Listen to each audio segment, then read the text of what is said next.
Dumating na sila, maaga pa siguro sila bumaba. Kaya, nandito na si Sam.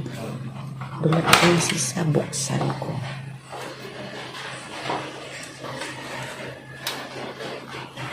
Natutulog ata. Din si Sam. Din si Sam. Sa party na ito, hindi ko halata na may tinatago pala sila sa akin. Akala ko, matamlay lang talaga sila kasi pagod sa biyahe. Pero may tinatago pala sila. Hindi ko alam, na-surprise talaga ako. Pero yung mga reaction nila, iba na. Buksan natin, natutulog daw. Uy, bakit hindi mabuksan? Ay, naka-child lock pala eh. Ikot na naman tayo. Tulog daw si Sam. Saan dito? Tulog si Sam. Ay!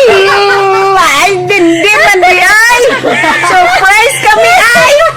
Ala, oh, hindi ko akalain. Dumating na pala ang ating bunso.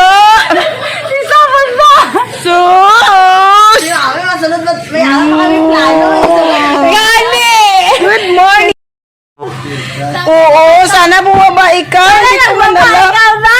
Sabi ko, Ay! si Sam, baba ka na doon. Sabi si Mamila Nini na, bakit hindi ka nagbaba si Sam? Gani!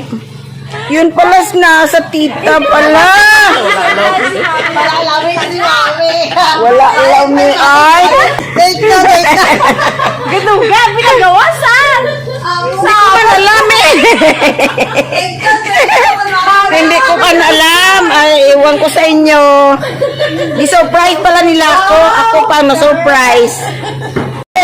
Nauma na, Binsami! Akakay kong tali ng buhok inindit. 3 hours lang to kasi 12 hours sabi na. Gabi mo. Tapos sabi na. Sabi ko ni Titlit. Kuya mo sino magsundo kay Dindin kung mag-abot ni. Kahit sa Manila naman kami sina. Ingko.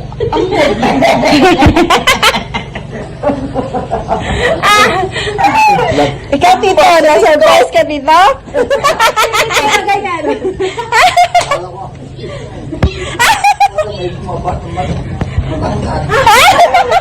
Tito naman siya sa suluan. Kaya na ako kanso. Hindi, ako tayo tsura niya sa ako tayo tsura niya sa ano, sa video. Pero sila doon, magpunta yan si Mamila Nini. Grabe, ginot ay. Sabi yan, sino kasama ni Sam? Hindi, ang video ko, ay kung mo si Sam.